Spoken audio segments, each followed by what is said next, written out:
You are about to go on a journey to a place beyond your wildest imagination. Welcome to the Tower of Trepidation. Today's story, Day of Rest, depicts a day in a normal 1936 life for a somewhat abnormal Beth Murdoch. Seems that her time sleeping unfolds into a whole other dimension. It remains undetermined which life she is resting from. You decide. On a crisp, clear morning, the temperature had dropped to -12. Beth swung her feet out of bed, and the floor in the house was icy cold. Instantly, her feet made their way back under the covers. She shivered, glanced at the clock. Crap, 6:47. Crawling out of bed, she slid her toes into her slippers, took her robe off the bedpost, and shuffled into the kitchen to start a pot of coffee. She was exceptionally tired, and had no reason to be. She got more than 8 hours of sleep. Drat, another crummy day. Clanking around in the cupboard. A coffee cup. Opening the icebox door, she stared for a long while. Nothing, she mumbled, even though the unit was quite full. She went to the percolator for a hot cup of Java. Standing in nothing but her robe and slippers, she took a sip and took note of 2 bruises, one on her breastbone and one on her neck. How the heck did those get there, she wondered, pulling her robe closed to fend off the chill. Waking a little more, I noticed my feet hurt like the dickens. Had I been sleepwalking? I had the weirdest dream last night. As usual, I don't understand all of it, but I think I rescued a family in a strange place and time. Oh well, she thought to herself, while taking a frying pan off the hook on the wall.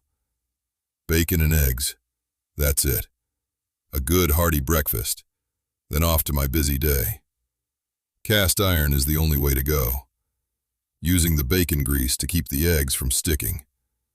She clicked on the Philco to check out what was going on in the world, and started humming along with the tune that was playing.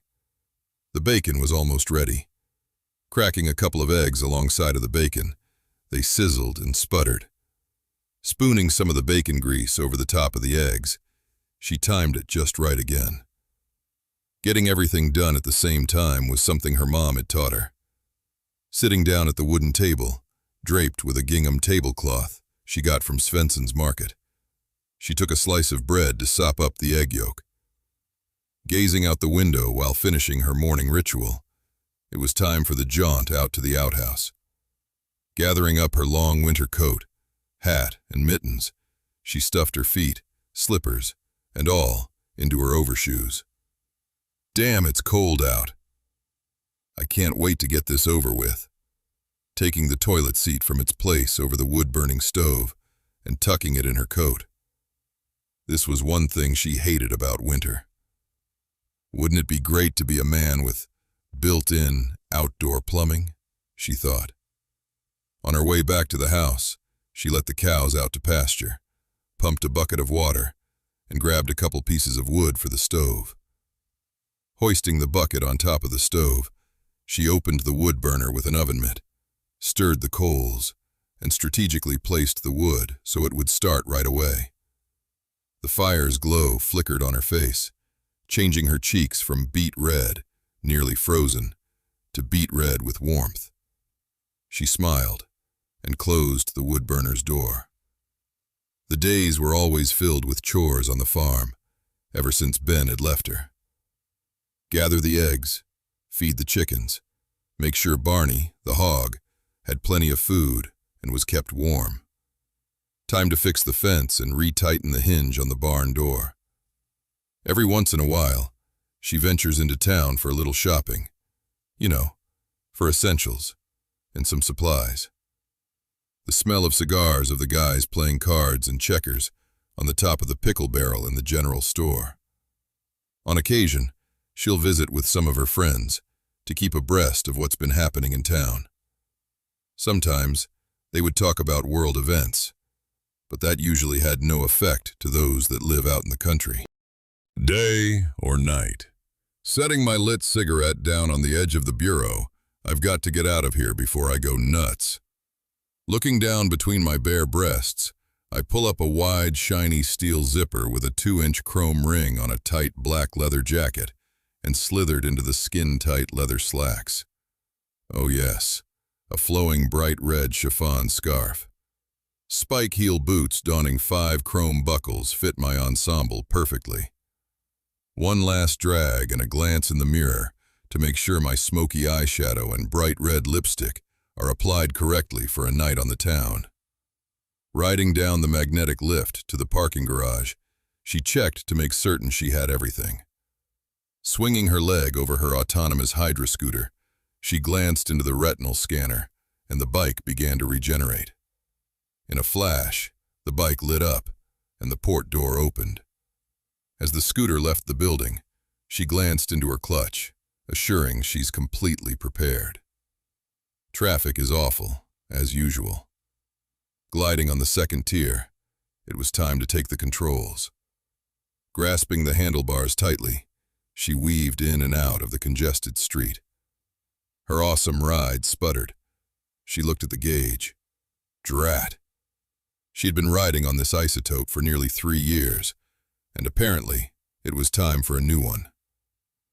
Pulling into a 3rd-story port, she shut the blasted thing down. Taking the tools out of the tool compartment, she discharged the pellet container and rotated the secondary into position. It always takes so long to reconstitute the drive. But this will give the scooter a new kind of spunk it hadn't had in a few months. She folded her arms, tapping her foot anxiously, waiting to return to her destination. There, 30 seconds. The cross look on her face turned into a smile. Climbing back on, yee-haw! She twisted the throttle into a spiral, jetting past the 14th floor, up over the top of the Esquire building. 3 parsecs over to a small cluster community in the next sector to meet her partner. Cam had nudged, telepathic communication, her for their upcoming assignment, and she couldn't wait. It was the 5th one this month, and the last one darn near killed her. Beth and Cam, contractors, conflict resolution for hire. It's always been the haves and the have-nots. In this case, it's the emo and the Log X society. The emo based their entire existence on emotions, and the Log X on logic. The emo create politicians, music, poetry, art, clerical, and most forms of entertainment. The Log X command the industries, engineers, scientists, mechanics, plumbers, electricians, assemblers, and so forth. It's a symbiotic hierarchy intertwined like a zipper, with some of each at every level of society. We had become a one-party system a couple of decades ago. A stratamid, pyramid, structure had taken its place in our country. They constructed a 10-level hierarchy, 10 being the lowest strata, on up to the elites in strata 2 and 1. The emo would stay in power via any means necessary. This means any. Lie, cheat, steal, imprisonment, and yes, even murder. Most were born into their strata, usually where your parents are. This would determine your pay, as that is what is equitable. You could move up or down based on your ability. First, you'd have to apply, and then, if you were drawn, in a lottery. You then would pay most of your earnings to the board. You'd have to take a test. Then, if you pass, you'd go in front of the board of the next strata up from the one you're in. The board would vote on your approval. In that is a fair and equitable democracy. If you didn't pass, you'd stay in the strata appointed to you until you could afford to enter the lottery again. The majority of emos live in high-density clusters, and Log X, for the most part, live in outlying areas. The ruling class mandated everyone wear complete body covering to avoid the vid. If you stepped out of line, you would certainly be arrested and jailed for an undetermined duration. The only exposed portions could be your eyes and hands. Even though your hands could be uncovered, you could be subjected to random skin scans. If you tested no disinfectant, you could be arrested as well. Emo would frequently seize the property of the Log X to expand their districts. If you weren't able to pass their rigorous tests, you'd be disrobed and quarantined. They would confiscate all of your clothing, and you would be forced to live in your dwelling naked until your test results would come back positive or negative. In the event you didn't pass, they will confiscate your property, rent you prison clothing, and send you and your family to one of the work reservations camps. Or dispose of you for fear of contaminating the collective. The camps were voted into existence by the ruling class to offset the power the Log X have and to provide inexpensive amenities Emo couldn't barter for successfully. Emo no longer believe in incarceration for crimes. Everyone can be a useful part of a functional society, unless, of course, you disagree with their ideology. Due to the increased violence, both the Emo and Log X form the Virtual Paternal Guard, or VIPAG.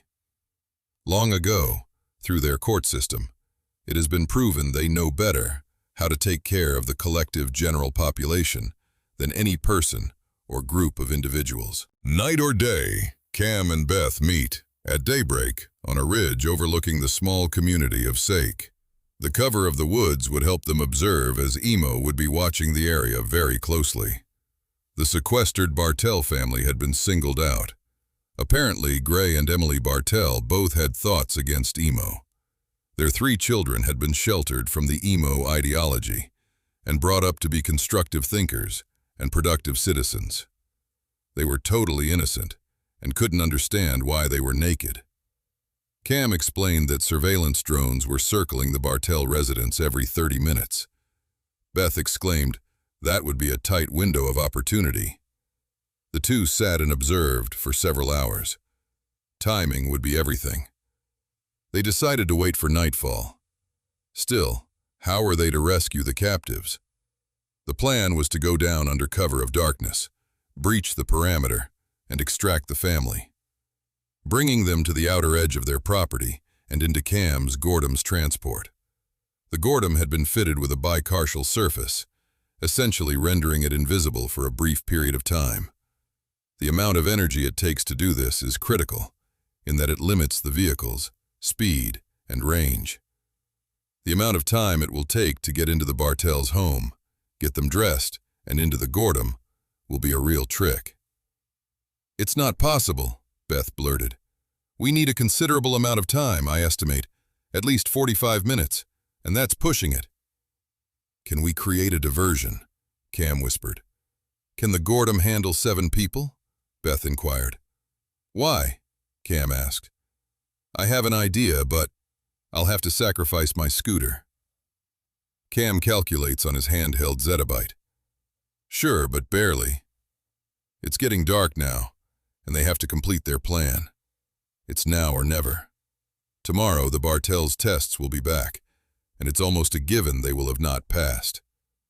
Due to their dissension, they will certainly face termination. Beth slips her scooter between the drone's surveillance visits and feverishly begins to rewire the ion thrusters. Cam awaits outside the designated distance Beth mapped out. The drones are back. Beth hunkers down in the hedges. Her heart pounds harder as she watches the drones depart.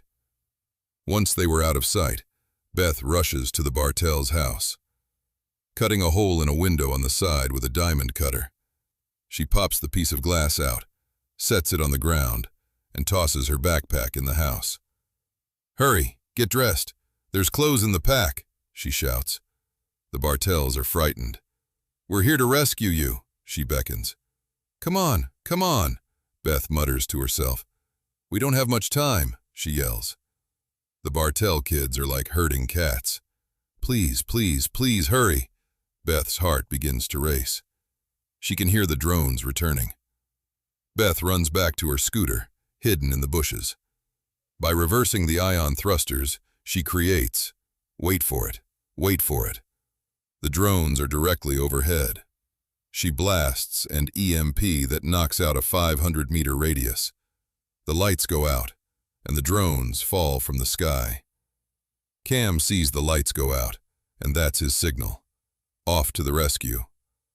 Beth helps Gray and Emily out through the window, and they in turn help their children out. Cam arrives and idles in the side yard as the Bartells scurry to the Gordon. Beth is running across the yard cradling the youngest Bartell when here comes the VIPAG. Beth tosses the baby into Emily's arms and turns. Because of the EMP, none of their weapons work. It's to be hand-to-hand combat. With a roundhouse kick, she nails the first guard in the face, swings around, and catches the next with a left hook, and the third, a swift kick in the groin. She dives into the Gordon as it lifts off, leaving her hanging on the bottom of the door. Gray and Emily help her in, and Cam kicks it into overdrive. The guard signals for reinforcements. Cam energizes the cloaking field, and they silently drift off into the darkness. After bringing the Bartells to a safe house, Cam drops Beth off near her home. Beth walks to her apartment, and entering, has a well-deserved stiff drink, and turns in for some rest. Having a Strata 5 level earned her the luxury of external sleep. As a break from her fast-paced future lifestyle, Beth revives in a simpler 1930s life. Or is it the other way around? Either way, the powers to be have assigned Beth to an eternal dichotomy.